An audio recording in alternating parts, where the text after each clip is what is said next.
Welcome to USA Global TV and Radio, where our mission is to provide education, entertainment, hope, and inspiration. USA Global TV and Radio connects you with experts and audiences all around the world every single day to help you succeed in business and to live a richer life. Visit us at usaglobaltv.com to learn about career and life-changing training and mentoring programs like the Listening Mentor. Subscribe to our newsletter to stay informed about our special programs and offers. Discover how you can become a guest on one of our shows or a host or producer of a USA Global TV and Radio show of your very own. That's USA Global TV and Radio, where the doctor is always in.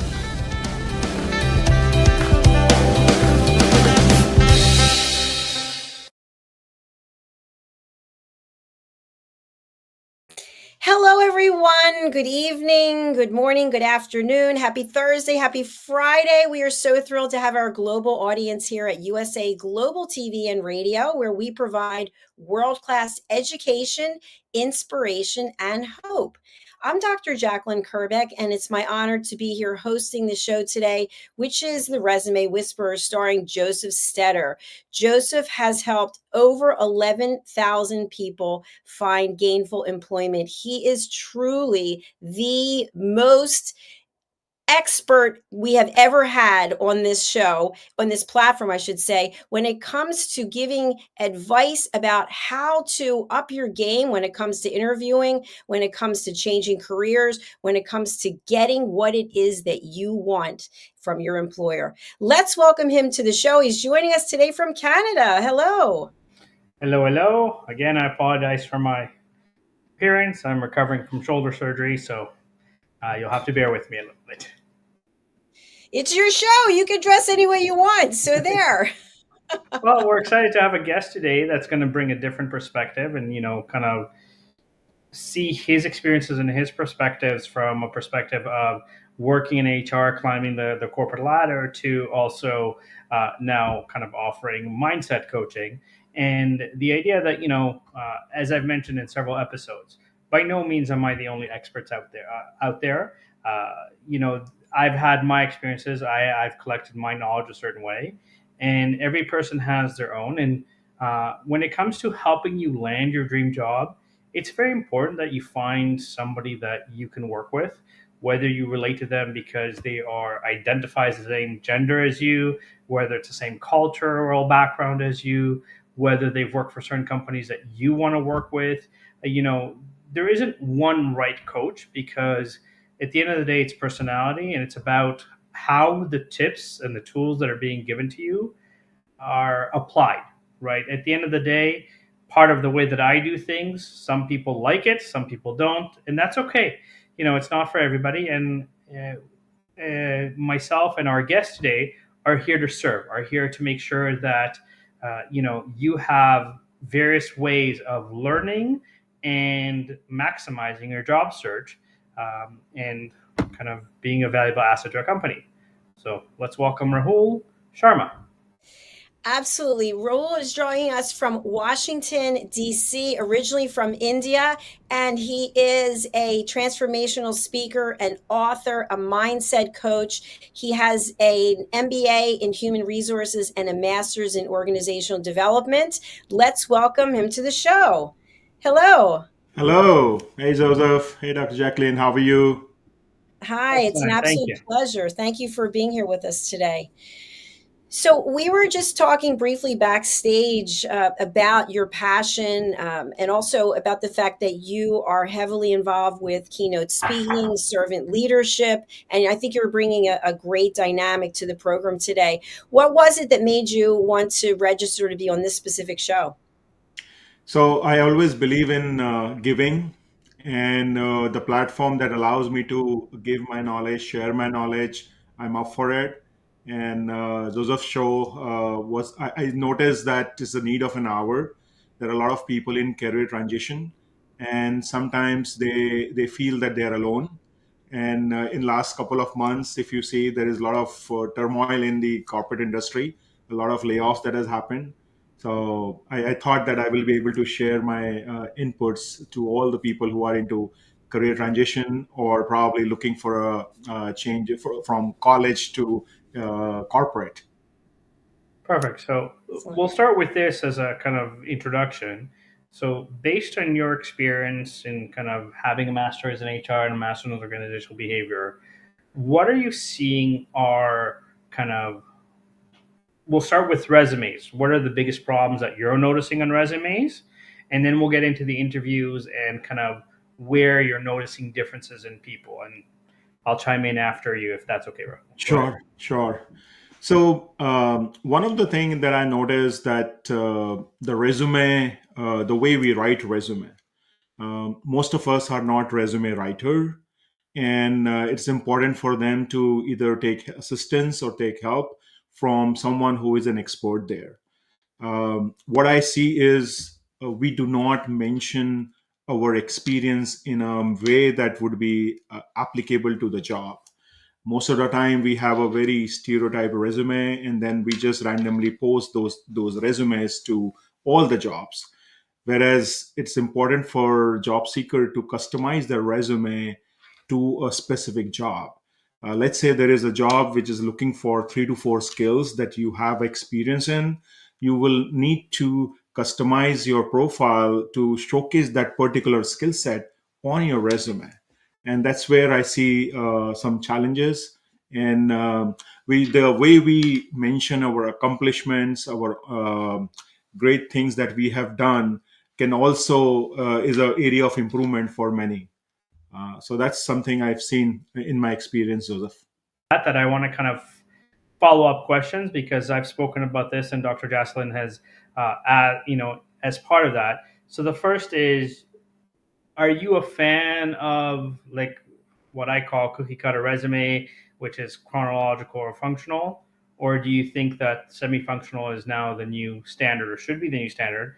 And second of all, do you find in your experience that people list or quantify their technical skills enough?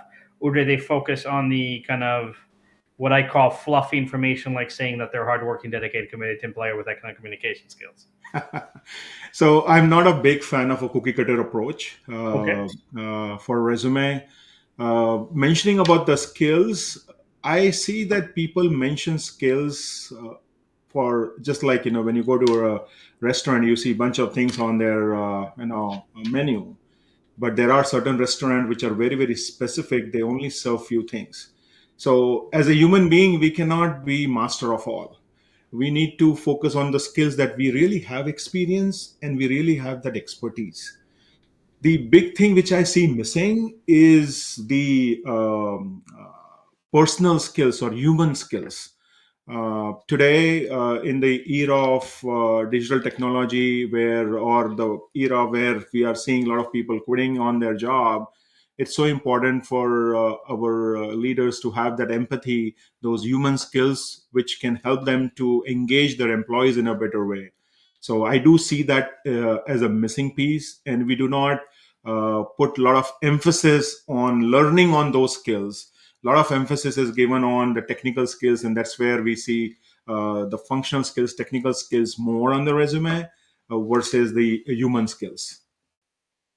I agree with you. I think that part of the problem is that unless there's companies that understand the importance of personality or psychometrics characteristics assessments, it becomes kind of an exercise in futility almost to measure your level of empathy unless you're a good storyteller and you can share an example that demonstrates, because anybody can say that they're empathetic, but there's empathetic and there's empathetic. There are certain standards that, having worked, let's say, in a call center, you want to say the customer's name at least 3 or 4 times in a call. You want to, stay calm and kind of follow a certain process, but it's very hard on a resume, at least to measure. The other problem that I find, and since you've worked in HR and kind of educational background, is that most of the applicant tracking systems aren't coded or aren't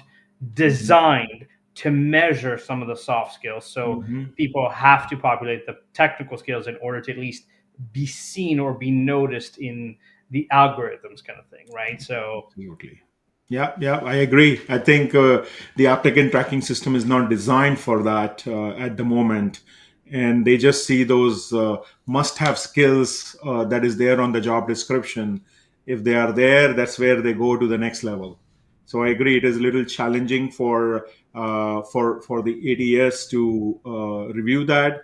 But at the same time, the person who is reviewing the resume, if there is a human who is reviewing the resume, which at the end of the day they do, that will really be a differentiator for many of us. right, but unfortunately, a lot of the resume reviewers kind of scan for the keywords the same. They're not necessarily reading. So why don't you share with us, like, the best and the worst in terms of both either a resume or interview that you've had your own experience with, in terms of candidates that you've interviewed, where you're like, wow, this person impressed me, and tell me why they impressed you so much. And then somebody that completely didn't impress you. And again, uh, for the listeners, I think most people don't understand the why is more important than the actual skill, because the why gives me insights to the level of your background, right? Because anybody can say that they have excellent communication skills. I've met lots of people that do not. So please share Sure. with us a story or two, because I've definitely said very similar things in previous shows. So your thoughts, Rahul? Sure. So, from a resume perspective, what some of the things that have wowed me is the simplicity and the number of pages. I mean, I'm not a big fan of 5 page or 6 page resume. 2 pages enough, and the simplicity in which they have explained their skill set, they have explained what they have done in that profile. That is what has impressed me from a interview perspective. And before I move there, the other aspect also is your first resume that you will build may not be the best resume.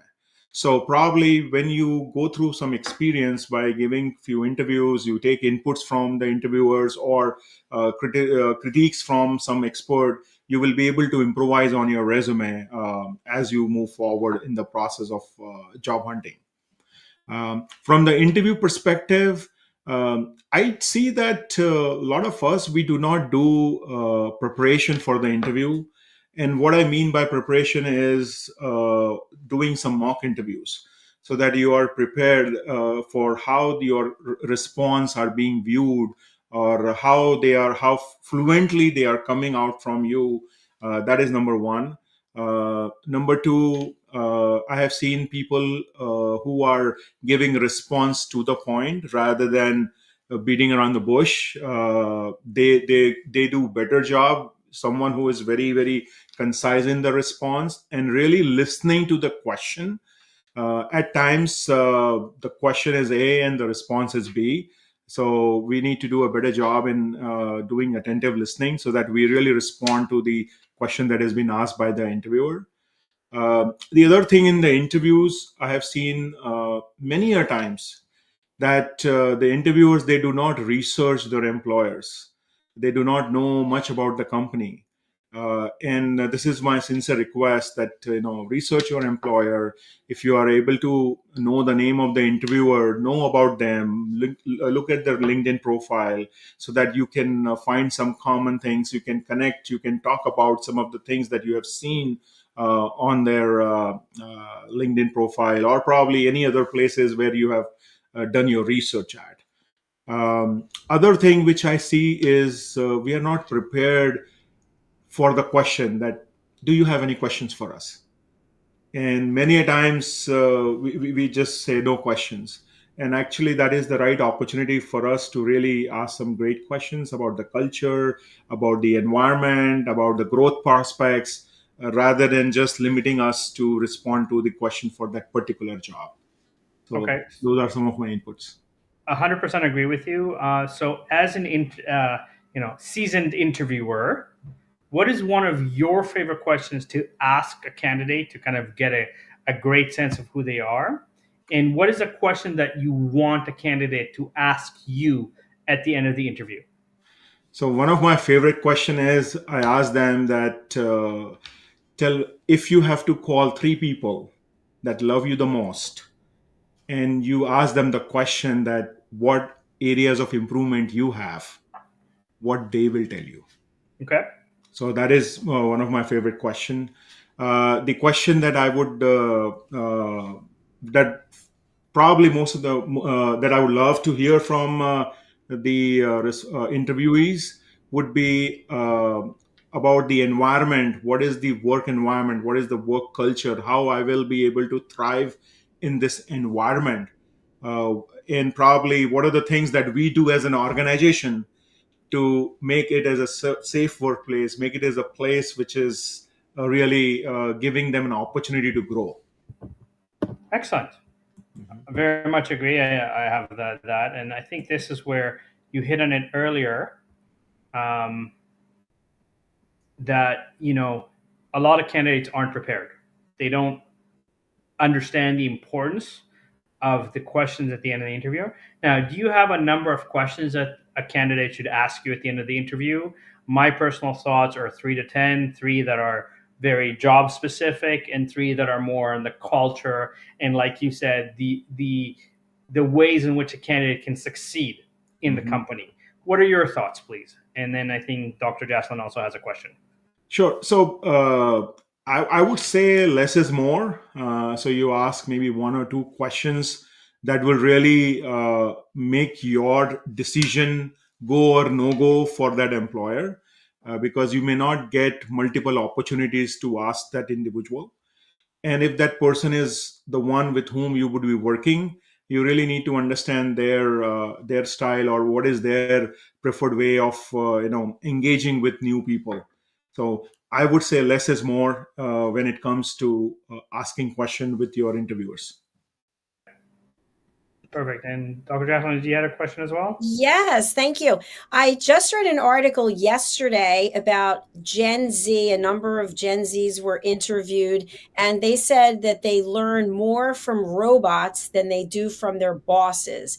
So my question is, when you have a generation that's been completely raised on technology, they're not used to that interaction with humans. And so how would you coach a Gen Z for an interview when they're going to be dealing with a human as opposed to a device? Yeah, great question. I think this is one of the challenge that we are seeing. But at the end of the day, I believe that an organization is built up of people. And interaction with people is very, very critical. Yes, they can learn from robots, but robots are still not empathetic. They are not able to understand the cultural aspect, nuances of that. So I would say is, instead of a Gen Z, it is more a learning curve for leaders like us. to create an environment where you are giving an opportunity to Gen Zs to engage with you. I think we have to do a better job as leaders to create that environment and understand from their perspective. Just because things, when we were growing, or probably when we came into our leadership role for the first time, we got success about with doing something, we cannot continue doing the same thing today, because we also need to learn and adapt to make sure that the new work population is also comfortable with your strategy. And Thank I'm you. just going to add to that again, Dr. Jacalyn, I agree with Rahul that this was a fantastic question. Um, the learning management, and especially the online learning management, is exploding like crazy, especially as a result of the pandemic. And so what's happening right now is there are 5 generations that are working together that each have different communication style, and I'll even argue different learning styles, because you know, yes, AI can teach you a lot of things, but as much as AI can, let's say, write a resume, AI will never personalize your story, and AI will never personalize your personality. And so there's a level where, Dr. Jesselyn, I'm going to use you, and this is where Rahul said too. You know, I know that you're very dedicated to being healthy and fit and working out regularly. As much as I can watch YouTube and Instagram and TikTok videos on being healthy, if I don't physically do it, it doesn't matter how many videos I've seen. Right. And so there is now kind of almost like a dynamic where kids are going, "Ooh, AI can solve this for me. I can get my degree. I can get a job." And yes, AI might be able to solve certain things, but AI cannot account for, I'll use the word randomness. So, and I'll tie it in like this. Malcolm Gladwell, which is one of my favorite authors, in one of his books, I believe it was called Outliers, or I think it was Outliers. But anyways, there's a financial advisor in, I want to say, the Hamptons, that you have to invest a minimum of $1 million with him, and he lets you know that you're going to lose money 364 days of the year in advance. He lets you know that before you sign up with him. But the one day you won't, it's because an anomaly will happen that the market cannot calculate. Tsunami, a war, something that is not part of the regular uh, charts and rhythms and calculations of what should be happening in the market. You know, like, because there's, you know, a multitude of, you know, analysis that you can use, candlesticks, you can use moving patterns, you can, I've worked as a stock trader, so I know this, but you can't account for things that are not part of the regular calculations, but they will happen every single year, and they will happen at least twice, maybe 3 times a year. And generally, when they happen, the results, if you've bet that those things will happen, are so big that the people that invest with this person in the Hamptons will actually make 10 times what they lose during the year anyhow. So they invest $1 million, they lose 100,000, 100,000, 100,000, and then all of a sudden they make $10 million back because of the fact that they bet against the market. And you're going to see this in engineering and a lot of other things. Like, you know, as a recruiter, I've had clients, let's say accounting clients, that tell me, you know, millennials have learned how to memorize a textbook, but the ones that become partners are the ones that can have a conversation, the ones that can think outside the box and go, you know what, we can defer your taxes this way and do this. And especially in the United States, where your tax code is 86,000 pages, and you know, you can have an LLC reporting to an S corp, reporting to a C corp, reporting back to an LLC, all legally and all in ways that minimize the amount of taxes that you have to pay. And so if you want to advance in your career in accounting, you cannot rely on ChatGPT to give you those solutions. And this is where a lot of companies right now, you know, initially, and I think there's a huge shift right now, had this mindset of, oh, we can get a new MBA that just graduated that doesn't have experience to do a job that somebody with 20 years of experience has done for double the salary. The problem is that they might have the ideas, but they don't have the experience. They have no idea what's worked, what doesn't work. And if they're only relying on AI, there's a limit. Like, I guarantee you that if all my social media was AI and my AI robot sounded a little bit like this, my credibility would be very low. And I think this is where, Rahul, I'll let you chime in because you're also a mindset coach, and how that applies to job seekers and changing the mindset that AI will teach me, or changing the mindset of I'm entitled to this or you owe me that. Your Sure. thoughts? Yeah. So I think, as you mentioned, Dr. Jack, the other piece is no matter which industry you are in, you will have to work with people. You have to involve with people.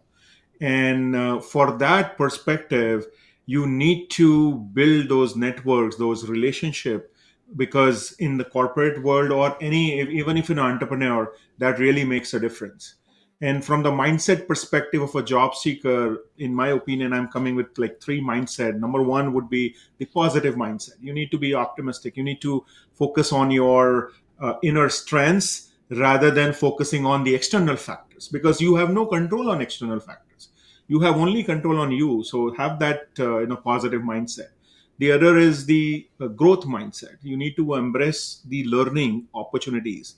And learning opportunities not only when you are sitting in front of a webinar or a workshop. From your experience, reflect on those experience, and probably your day-to-day experience. Today, a lot of people say that I don't have time for learning. My counter argument is, every experience that you are having, even if a conversation with your child or your family, you are learning. There is a learning there. And the third piece for a job seeker would be that entrepreneurial mindset. Have the attitude of a tiger. Tiger is not the tallest tallest animal or the biggest animal in the jungle, but still he is the king of a jungle, because when he sees a prey, he sees as lunch. Period. That's it. So if we can have that kind of mentality, I'm sure we will be able to make things come true for us. Yeah, absolutely. I think that this is where most job seekers have a mindset of I have to versus I get to. And that's a huge, huge shift that people Yes. need to make. That you get the opportunity to earn a living, you get the opportunity to take care of your family versus you have to. And yes, the expression job is just over broke, or but when you have a mindset that this is going to be your career, that you're enjoying it, that you'll never work a day in your life, and you'll get paid a lot more because people recognize your expertise in the subject. And I think this is where, again, Rahul touched on this, that you know no one is a man on an island unto themselves, and everybody needs, as an entrepreneur, you need an accountant, you need a lawyer. If you're not the best at marketing, you need help with marketing, you need a videographer. There's a lot of things that you need. And unless you learn how to have conversations with people, there's only so far you can go. And I think this is where we have a huge gap. Any other thoughts for you, Rahul, on this subject or in general? So one of the thing which is coming to my mind is a lot of people, as we have this 80-20 rule, that 80% of people, 20% of people do 80% of work. And how as leaders we can convert that more of those 20%. And one of the thing in my experience I have seen is every human has its own personality, and every job has its own personality. I have seen that the magic happens when the individual's personality matches with the job's personality. That's when you don't take it as a job. You really enjoy, and you really make it to give your best always and every time. So personality is a big factor when it comes to job search. The other piece which I have seen many of us we miss is the environment. Let's say if you're moving from one organization to another, let's say you're working for IBM. Now IBM is known for a very process oriented, very structured. Now if you are moving to an startup on the other hand is having a very agile structure. So if you have been successful in a structured environment, that does not necessarily mean that you will also become successful in an agile environment. So you need to analyze yourself, that whether you are the right fit for the job or not, by with the help of the environment of your new industry or new domain or a new employer. So work environment is very, very critical in matching your personality to the job's personality. That's where I see we create highly engaged employees. And I will take that a step further and say that more companies need to create internal mentorship. I think that there's a massive gap where executives that are leaders forget to build the people underneath them, and to kind of show them what it takes to get to their level and to train them and to coach them on both the technical and the soft skills in combination. Because just if you look at sports, for example, the greatest athletes in the world, very few of them, or very rarely, do they become coaches. Coach. Because there's a very big difference between being an athlete and being a coach. There's a very different communication style. So this is where, when you have directors, VPs, C-level executives, if they don't offer mentorship, just because someone is brilliant in engineering does not necessarily mean they're a great leader. They might be a brilliant engineer. And I 100% agree with Rahul that, the culture and the environment plays a big shift, because one of my clients as recruiting was Tata Consulting Services, huge company, but even me as a recruiter, just talking to them, I had so many cultural issues because everything had to be approved in India. And I'm like, but I need decisions here in Canada. I don't need decisions in India. Yeah. And so the delay, the red tape that was involved was very, very frustrating. And I think that this is where, as part of, Rahul now being an entrepreneur and a leadership coach and a mindset coach and so forth, there's that understanding that, okay, yes, we can teach you ways to better interview people. We can teach you better ways to create organizational structure where it's more defined and people know what the expectations are. However, if there's no mentorship between, and even cross-cultural training, where someone who, Steve Jobs was notorious for this, that his engineers and his marketing team had to agree. If the marketing said, we don't like this, doesn't matter how passionate the engineers were, but they were always shown the other side so that they could work together and build things together. And I think that this is a massive gap in the industry. Your thoughts, Rahul? Absolutely, absolutely. And one thing which is coming to my mind when you were talking about it is about the Project Oxygen that was initiated by Google in 2008, where overnight they moved their managers to just individual contributors, and they realized that they do not have the right attributes to be a manager. And for an entrepreneur, it is just not about how good hiring you do. It is just not about how good training you give to them. It is equally important is how you manage them when they are part of your team. And that's where we at times make mistakes. We think that, okay, well, now they are part of us, we have trained them, now it's their job. But I think if we leaders and entrepreneurs can manage those employees on a day-to-day basis, that would be amazing. The other aspect that I have seen, Joseph, is we as leaders, when we become leaders, the one-on-ones that we do is more to get through that one-on-one, rather than understanding people. What are their aspirations? What are their situation? What is their story? What's going on in their personal life? And we just go about numbers, numbers, numbers. So that is one way I would say that we need to manage them well. When it comes to the training, when you're talking about the leadership or mentorship, yes, I do see a lot of organizations, they have the mentorship program, but it is very, very formal. I would recommend to have a mentorship program where there is a really good involvement from the leader from a timing perspective. Not that they don't want to mentor someone, but because of their responsibilities, they do not have enough time. And if we can really carve out good time for them, maybe roughly an hour two on a weekly basis to really mentor the new leaders, we can build that culture of entrepreneurship. We can build a culture where we are building leaders from within rather than hiring from outside. So that is something I would recommend, to have a very good mentorship team. Absolutely. And I'm just going to make this tie in.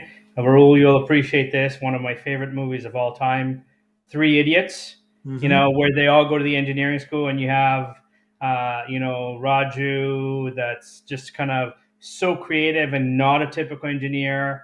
But one of the scenes that stood out for me is after, I think it's Raju, jumps out the window and he's in a wheelchair and he's interviewing for a company, and they say, we need to be like this and we need to be like this and we need to be like this.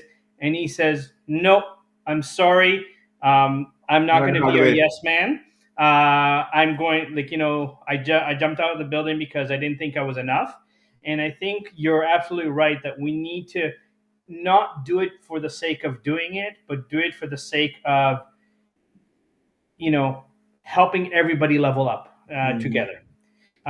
We have a few minutes left. I saw Dr. Jacalyn's message there. So, Rahul, I'll give you a kind of a quick chance to explain who you are and how people can get a hold of you, and final thoughts on the talk as a whole. And thank you for being on our show, I'll say in advance. Thank you for the opportunity. So as I embarked my entrepreneur journey after 2 decades of corporate world, I'm currently focusing on helping our managers become empowered leaders through my workshop, and also focusing on how I can help our college students to get their dream job. So the journey from college to corporate is another program that I'm initiating. I'm also very much fascinated to build young speakers. And what I realized when I was looking for a public speaking class for my daughter, my 11-year-old daughter, I couldn't find any near my area. So I will be doing a community service by providing a workshop for young speakers so that they can speak with confidence and they can do their best. So these are some of the things. You can find me on Google. You can find me on Amazon with my book. My book is Habits for Miracles. And give me a shout out. We'll be more than happy to connect with you and help you in your journey of transformation. Awesome. Thank you very much. And again, Rahul, it's been a pleasure. Definitely reinforce some of the things that I've said in a slightly different way. I 100% agree with you. At the end of the day, folks, be proactive. Find someone that can guide you and can help you. And, there's plenty of experts there. Make sure it's the right expert for you. Ask them a few questions to make sure that they can understand you. They understand your background. They have experience with you. My name is Joseph STETTER. You can find me on most social media. My name and there. But again, it's that what we've been saying all along. Don't do it by yourself. Get help, get support. There's plenty of resources for you, and AI is not the only tool for you. Dr. Jacalyn, any thoughts for you before we're done? I just really appreciate the fact that we had two people here who just want to help others by providing expertise. And Joseph, I know this is just the way that you live your life, and I'm so thrilled that Rahul found us. And I look forward to having more interviews with him. And I would like you to just share before we close out, are you interested in having other people sign up as guests? Yes, absolutely. In fact, I'm going to start reaching out to different executives so that they can share what they look for specifically in different industries to help bring all of this back together from a perspective of, knowledge and how to use the knowledge to empower individuals to land their dream job. Outstanding. Thank you so much for being here, and happy and quick healing to you. Thank you. Thank you. Thank you. Bye for now. Bye. Thank you, everyone, for watching or listening, whether you're on the live or the replay. Not only are we on YouTube, we're on LinkedIn, we're on Facebook, we're on Twitter, we're on Instagram, but we're also on most of the audio platforms as well. So there's a lot of opportunity for you to listen in and learn. And our whole focus is about providing, as I mentioned in the beginning, world-class education, hope, and inspiration. So please do go over to our YouTube channel to watch our shows. They're all organized in playlists. So you just find the name of the show and that's the playlist, and you can find all the episodes there. If you'd like to be a guest on any of our shows, please go over to our website, which is usaglobaltv.com or usaglobaltvandradio.com. Thank you again. We will be back tomorrow with more shows. Please do reach out to Joseph, reach out to Rahul. They're both on LinkedIn. Do it. They're waiting to hear from you. Thanks, everyone. Bye.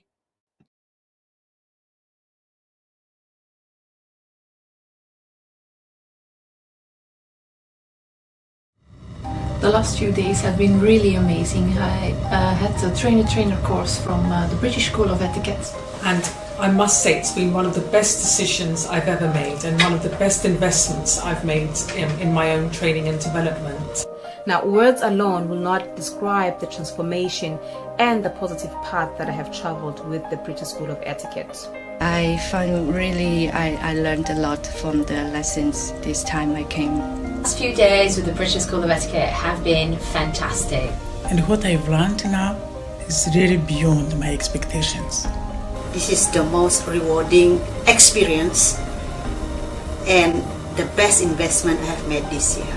It was just great. I learned so much, and when I go back to Belgium I will incorporate a lot of it into my day-to-day life and business. It's been absolutely wonderful for the whole week that we were here. I feel transformed, and I feel like blowing a trumpet and tell people, come and do this school. This class is the best. This is the best school ever. You should take it. It will change your life immediately. I am now able to teach other people how to bring the best of them. Thank you. Thank you, BSc. Thank you. Thank you so much. Thank you.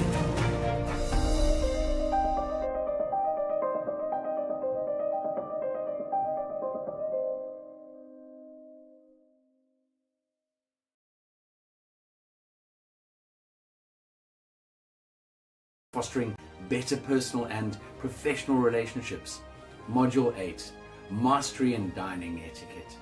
Building your confidence to perfect the subtleties of dining with finesse, enhancing your social savviness at any table. Step into the Polished Professional program where poise, elegance, and excellence aren't just taught, they're instilled for life. Join us to redefine your potential and polish your professional edge. To learn more, go to thebritishschoolofexcellence.com. The British School of Excellence are investors in people. Let us invest in you.